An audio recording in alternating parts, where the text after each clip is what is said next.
Okay na guys. Ready po sa milk tea. Tara, urong tayo, urong. Urong tayo. Having an evidence is one thing, di ba? Answer directly.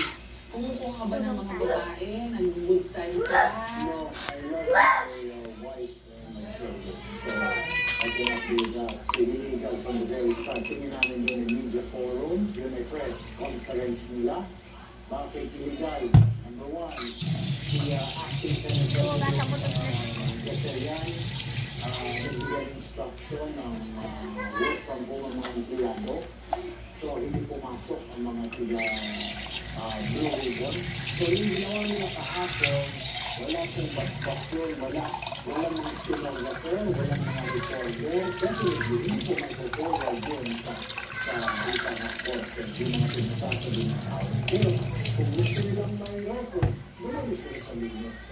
Bago naging senador si Tony Tuco, party list representative ng ACT-CIS o ng Anti-Crime and Terrorism Community Involvement and Support Incorporated na nasangkot din sa flood control scandal.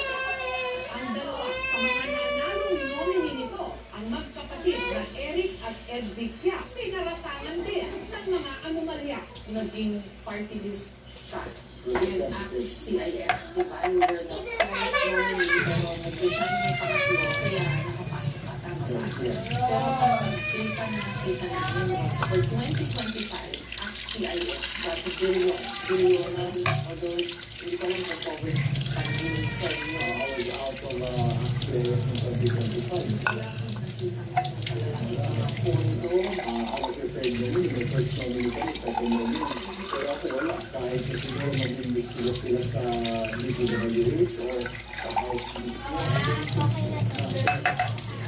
So, susuli na no. is that not the case? No, not the case. Lang. Susuli I'm na willing no. and open to be become scrutinized Dito guys. with the House there. Ikaw, iyaw, CIS, Yap Brothers, nasangkot yun sa mga anomalya. Bye guys. Wait lang. Ayusin ko din naman. Yan ako yung maayos na. Okay. Ito? Okay na. Hindi na ako na ito aayusin. Bye!